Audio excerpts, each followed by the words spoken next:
Hello there! Thank you so much for being on the other side of this screen.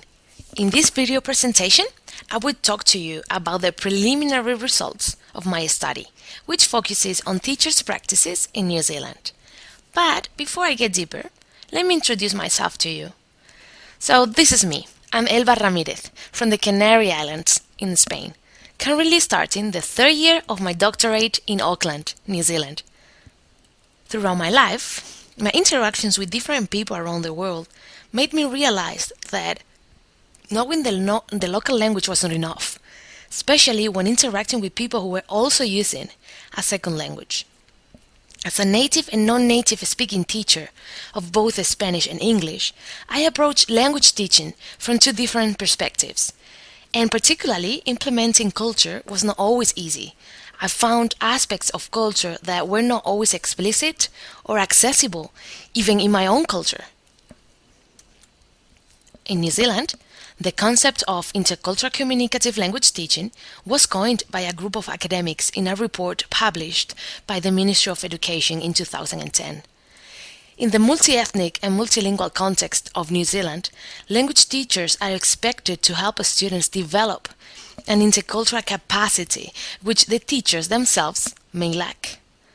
I wanted to investigate how teachers conceptualized this approach and the role of culture in the teaching and the influence of their conceptualizations in their practices. Due to my own experience as a language teacher, I believe that the influence of teachers' proficiency on their practices merits closer examination. So the question is, does language proficiency matter for language teachers? I mean, the language proficiency in the language taught regarding an intercultural approach to language teaching. In this presentation, I will firstly tell you a little bit about New Zealand. Secondly, I will walk you through the principles of intercultural communicative language teaching, which I will call iCLT from now on. Also, I will present possible challenges New Zealand language teachers face when implementing these principles into the classroom. Thirdly, I will talk to you about my study.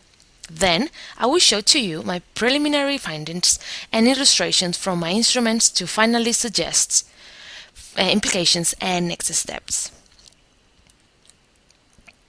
New Zealand is culturally and linguistically super diverse and home to 160 languages. Statistics show that 1 person out of 4 speaks an additional language. It is important to mention that New Zealand does not have a language policy. But in 1993, an important step was taken towards promoting learning languages. Actually, it is a framework which was developed to describe how learning languages benefits students in terms of language and cultural abilities and knowledge. It was complemented in 2005 with Rod Ellis's review of second language learning theory and pedagogy. Ellis's review offers 10 principles of second language acquisition to guide teachers in language teaching. Then, in 2007, a new curriculum established learning languages as an independent learning area. Changes in the way of teaching languages also emerge. The New Zealand curriculum is very flexible and lets schools decide what and how to teach. So, going back to the learning area, this is how it looks. The New Zealand curriculum for languages has a core strength of communication and 2 supporting strengths: language knowledge, bottom right, and cultural knowledge, bottom left. The learning languages area is linked to the intercultural communicative competence principles and the outcomes that are expected, like, for example, the ability to communicate with different audiences. Let me tell you a little bit more about iCLT.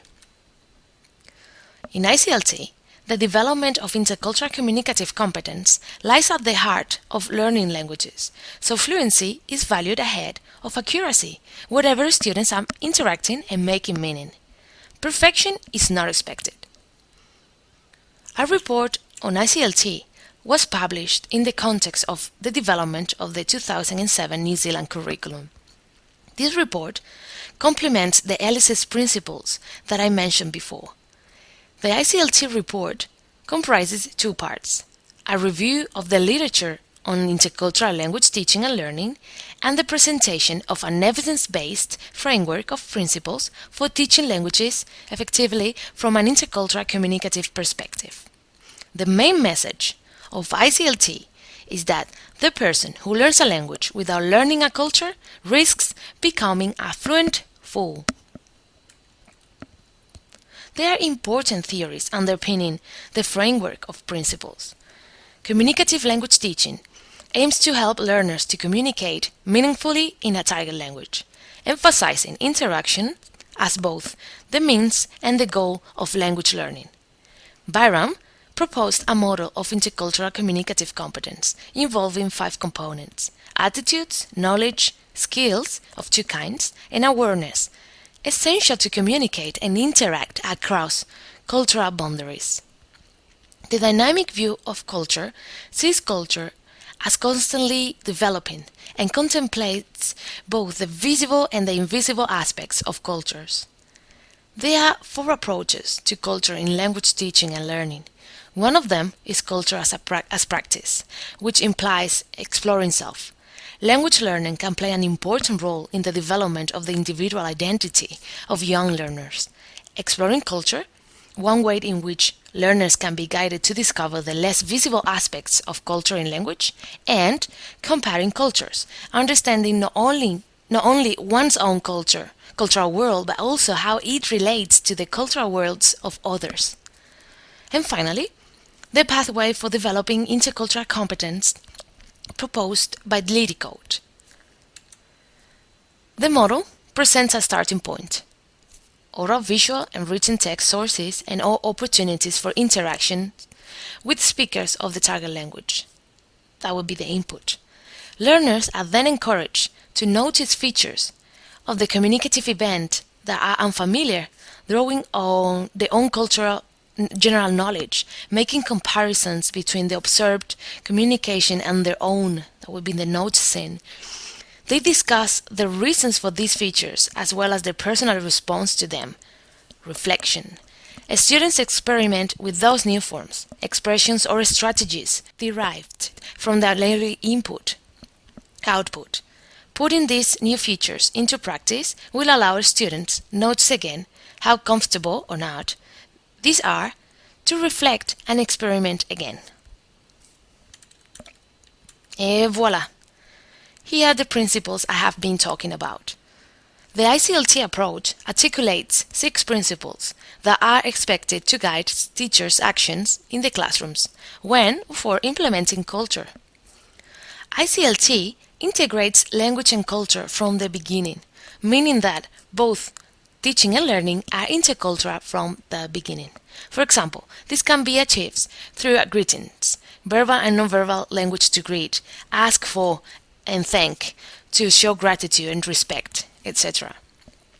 iCLT engages learners in genuine social interaction through dynamic, experiential, and meaningful interaction which resembles to the daily life interactions, for example, communicating with others and interacting with native speakers. iCLT encourages and develops an exploratory and reflective approach to culture and culture in language, shifting focus for transmission of objective cultural knowledge, food, festivities, etc., to exploration by learners of both visible and invisible culture, values, beliefs, etc., to construct knowledge from experience and reflection. This will allow both teachers and students to develop the necessary intercultural understanding to interpret others' culture through their own lens, which is their own culture. iCLT fosters explicit comparisons and connections between languages and cultures, through reflective and interpretative comparisons, drawing on learners' current knowledge, as well as the new knowledge they are encountering. iCLT acknowledges and responds appropriately to the cultural and linguistic diversity among learners to explore all cultures in the classroom, alongside the target one. iCLT emphasizes intercultural communicative competence rather than native speaker competence. The native speaker is dead. Having communication skills and abilities to interact with people from other cultures and with other languages is what really matters. Culture is no longer an invisible or incidental presence in language learning in the New Zealand curriculum, but instead has an equal status as language. Teachers are expected to implement this iCLT approach in their teaching. However, there are some possible challenges that make culture remain the weakest component, such as a possible lack of familiarity, lack of preparation due to the absence of a commonly understood intercultural teaching methodology, in addition to lack of understanding and lack of teachers' own development of interculturality. There is no minimum level of proficiency for teachers of languages. So you remember the question at the beginning of this presentation? Does language proficiency matters for language teachers? It's instinctively perceived that the higher teachers' levels of proficiency, the broader and deeper cultural knowledge and engagement they would possess. Since there's no minimum level of proficiency in New Zealand, it gave me a great opportunity to compare different levels of proficiency among 4 languages. So let me talk to you about what I have done so far. My research questions aim to investigate how language teachers understand culture's role in their teaching and how their understanding contrasts to their practices. In this presentation, I will focus on teachers' practices. I have 16 participants. However, the preliminary results in this presentation are from the finished analysis of 8. 8 language teachers of Chinese, Japanese, Spanish, and French, counting 2 per language. I selected my participants in terms of languages taught and level of proficiency using the Common European Framework of Reference for Languages. Beginner or low level would be A, intermediate and upper intermediate B, advanced or high C, and proficient native speakers. This is the classification of my participants. As we can see, the scope of levels of proficiency is varied.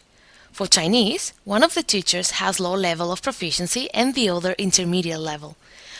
For French, 1 intermediate and 1 high. For Japanese, 1 high and 1 native speaker. And for Spanish, 1 intermediate and 1 native speaker. Focusing on the methodology and analysis, my instruments included class observations, teachers' reflections, and interviews. For this presentation, I will only focus on results obtained from the observations and reflections. Reflections were created following the 6 iCLT principles and designed under the same premise that the observational protocol, research questions plus principles. Data were analyzed and interpreted through my theoretical lens based on the 6 principles of iCLT. Although these principles weren't drafted with an analytical intention, they assisted me to identify the features that an intercultural teacher, at least in New Zealand, would or is supposed to demonstrate. So what the results say? This chart shows the principles on the left and whether they were seen in both reflections and observations, marked with a check. On the top, what teacher covered these principles, taking into account level of proficiency and language taught. Regarding Principle 1, we can see that all of the teachers seem to cover it, particularly focus on greetings.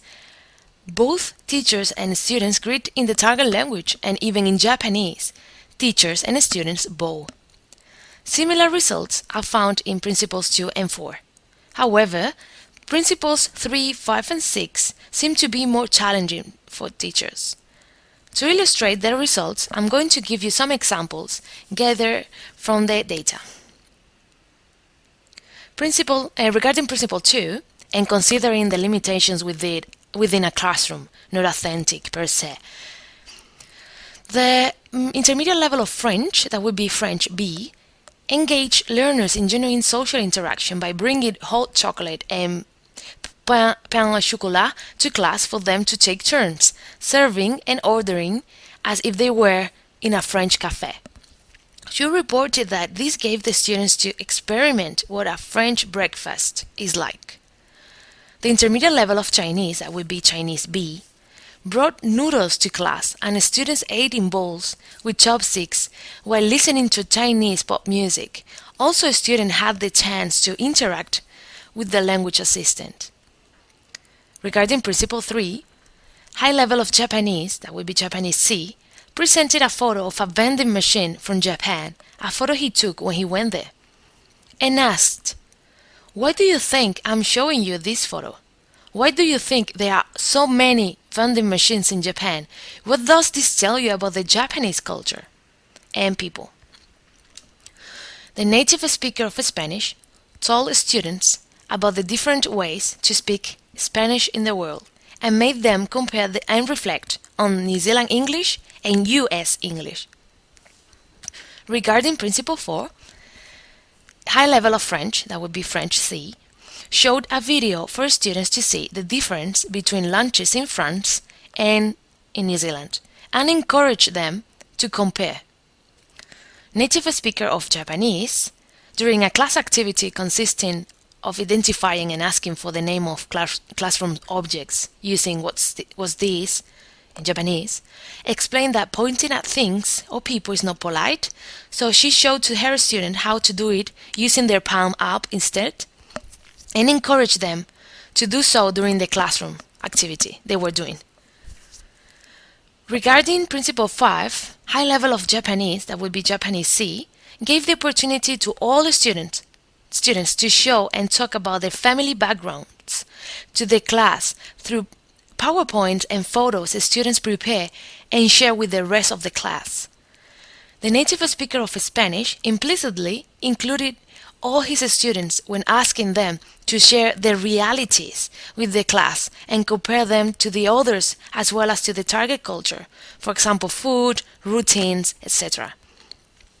Regarding Principle 6, intermediate level of Chinese, that would be Chinese B, highlights the idea of interacting with the language assistant as well as with native speakers in front of her students because she wants to show them that even if you make mistakes, you can still communicate.